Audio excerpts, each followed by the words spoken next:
ಆತ್ಮೀಯ ರೈತ ಬಂದವರೇ ನಮಸ್ಕಾರ. ಇದು D Lingappa coconut farm and nursery Tumakuru. ಈಗ ನೀವು ನೋಡ್ತಾ ಇರುವಂಥದ್ದು ಇದೆಲ್ಲವೂ ಕೂಡ ಈಗ ತಾನೇ ಮೊಳಕೆ ಬಂದು 3 ರಿಂದ 4 ತಿಂಗಳ ಸಸಿಗಳಾಗಿರೋವಂಥದ್ದು. ಒಂದು ಮೊಳಕೆ ಬರೋದಕ್ಕೆ 4 ತಿಂಗಳು ತೆಗೆದುಕೊಳ್ಳುತ್ತದೆ. ಅನಂತರದಲ್ಲಿ ಒಂದು 3 ತಿಂಗಳು ಆದಂಥ ಸಂದರ್ಭದಲ್ಲಿ ಈ ವೈಟ್ನಲ್ಲಿ ಬಂದಿರುವಂಥ ಗಿಡಗಳು ಇದಾಗಿರುತ್ತದೆ. ಇದೆಲ್ಲವೂ ಕೂಡ ತಿಪ್ಟೂರು ಟಾಲ್ ವೆರೈಟಿಯ ತೆಂಗಿನ ಸಸಿಗಳಾಗಿರುತ್ತದೆ. ನಮ್ಮದೇ ತೋಟದ ನಮ್ಮದೇ ಓನ್ ಮದರ್ ಪ್ಲಾಂಟಲ್ಲಿ ಮಾಡಿರುವಂಥ ಗಿಡಗಳು ಇದಾಗಿರುತ್ತೆ.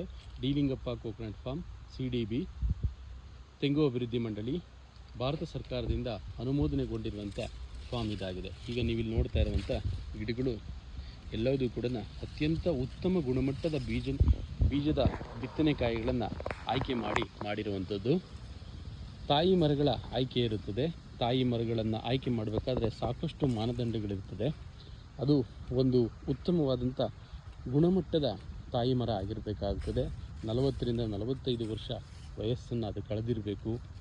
ಅದರಲ್ಲಿ ನೀವು ಕೊಬ್ಬರಿಯನ್ನು ತೂಗಿದರೆ ಒಂದು 200 ರಿಂದ 250 ಗ್ರಾಮ್ ಕೊಬ್ಬರಿ ಬರುವಂಥ ಅವಕಾಶ ಇರಬೇಕು. ಅರ್ಧ ಲೀಟ್ರು ಎಳ್ನೀರು ಬರಬೇಕು. ಒಂದು ಆರೋಗ್ಯಯುತವಾಗಿರಬೇಕು. ಪ್ರತಿ ವರ್ಷವೂ ಕೂಡ ಒಂದೇ ಥರನಾದಂಥ ಇಳುವರಿಯನ್ನು ಆ ಗಿಡಗಳು ಕೊಡ್ತಾ ಇರಬೇಕು. ಅದು ಅತಿ ಹೆಚ್ಚಾಗಿ ಗೊಬ್ಬರ ಕೆಮಿಕಲನ್ನು ಹಾಕಿ ಹೆಚ್ಚು ಇಳುವರಿ ಕೊಡುವಂಥ ಗಿಡಗಳಾಗಿರಬಾರ್ದು. ಇಳುವರಿಯನ್ನು ಕೊಡುವಂಥ ಗಿಡಗಳಾಗಿರಬೇಕು. ಆದರೆ ಅತಿ ಹೆಚ್ಚಾಗಿ ಗೊಬ್ಬರ ಕೆಮಿಕಲನ್ನು ಹಾಕಿಸಿ ಅದರಿಂದ ಇಳುವರಿನ ತೆಗಿಬಾರ್ದು. ಅಂಥ ಒಂದು ಮದರ್ ಪ್ಲಾಂಟ್ಗಳಿಂದ ಈ ಒಂದು ಸೀಡ್ಸನ್ನು ಸೆಲೆಕ್ಟ್ ಮಾಡಿ ನಾವಿಲ್ಲಿ ಬೆಡ್ ಮಾಡಿ ಅನಂತರದಲ್ಲಿ ಅದನ್ನು ರೈತರುಗಳಿಗೆ ಕೊಡ್ತೇವೆ. ಈಗ ನೀವಿಲ್ಲಿ ನೋಡ್ತಾ ಇರುವಂಥ ಎಲ್ಲ ಬೆಡ್ಡು ಕೂಡ ಈಗ ನಿಮಗೆ ಚಿಕ್ಕದಾಗಿ ಮೊಳಕೆ ಬಂದಿರೋಂಥದ್ದೆಲ್ಲನೂ ಕೂಡ ಮುಂದಿನ ವರ್ಷದಲ್ಲಿ ರೈತರುಗಳಿಗೆ ಕೊಡುವಂಥ ಗಿಡಗಳು ಇದಾಗಿರುತ್ತದೆ. ಆ ಭಾಗದಲ್ಲೂ ಕೂಡ ಸಾಕಷ್ಟು ಗಿಡಗಳಿದೆ. ಈಗ ನೀವು ನೋಡ್ತಾ ಇರುವಂಥದ್ದಕ್ಕೆ ಈ ಬೆಡ್ಡಿಗೆ ಯಾವುದೇ ರೀತಿಯಾದಂಥ ಕೆಮಿಕಲ್ ಆಗಲಿ ಮತ್ತೊಂದಾಗಲಿ ಏನನ್ನೂ ಕೂಡ ನಾವಿಲ್ಲಿ ಉಪಯೋಗಿಸಿರೋದಿಲ್ಲ. ಇದೆಲ್ಲವೂ ಕೂಡ ನೈಸರ್ಗಿಕವಾಗಿ ಬೆಳೆದು ನೈಸರ್ಗಿಕವಾಗಿ ರೈತರ ಕೈ ತಲುಪುತ್ತೆ. ರೈತನಿಗೆ ನೇರವಾಗಿ ಗಿಡಗಳನ್ನು ಇಲ್ಲಿ ನಾವು ಅವ್ರಿಗೆ ಕೊಡುವಂಥದ್ದು. ನೋಡಿ, ಈಗ ಮೊಳಕೆ ಬಂದಿದೆ ಪ್ರತಿಯೊಂದು ಗಿಡಗಳು ಕೂಡ. ಈ ಒಂದು ಮೊಳಕೆ ಬರೋದಕ್ಕಿಂತ 5 ತಿಂಗಳು ಆಗುತ್ತೆ.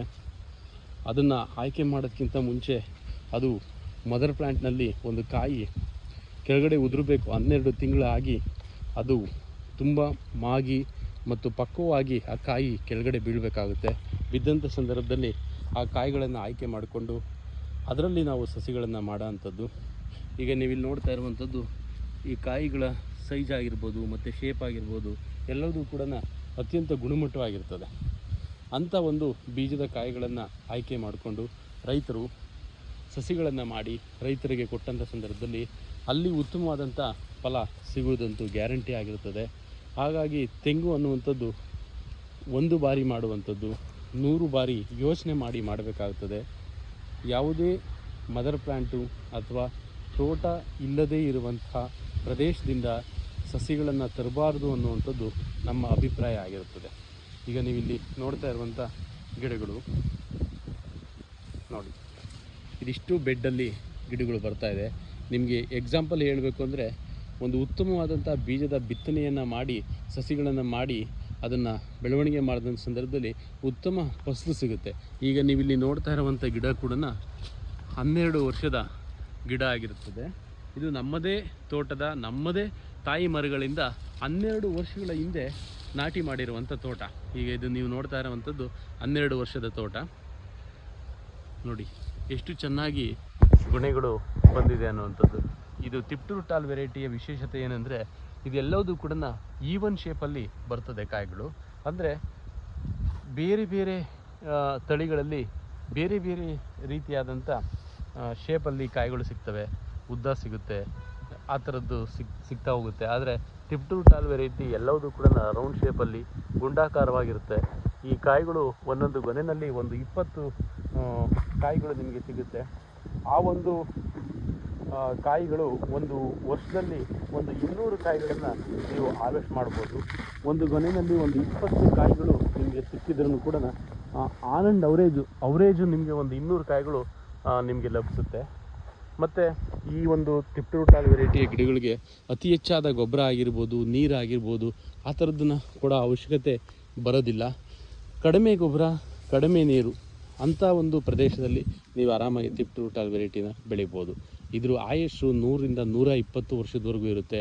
ಅತಿ ಹೆಚ್ಚು ಡ್ರಾಟ್ ರೆಸಿಸ್ಟೆನ್ಸ್ ಪವರು ಈ ಒಂದು ಗಿಡಗಳಿಗೆ ಇರುತ್ತೆ. ಈಗ ನೀವು ಇಲ್ಲಿ ನೋಡ್ತಾ ಇರ್ಬೋದು, ಇದಕ್ಕೆ ಅತಿ ಹೆಚ್ಚಾದಂಥ ಗೊಬ್ಬರ ಆ ಥರದ್ದು ಏನನ್ನು ಕೆಮಿಕಲನ್ನಾಗಿ ಯೂಸ್ ಮಾಡೋ ಅವಶ್ಯಕತೆ ಇಲ್ಲ.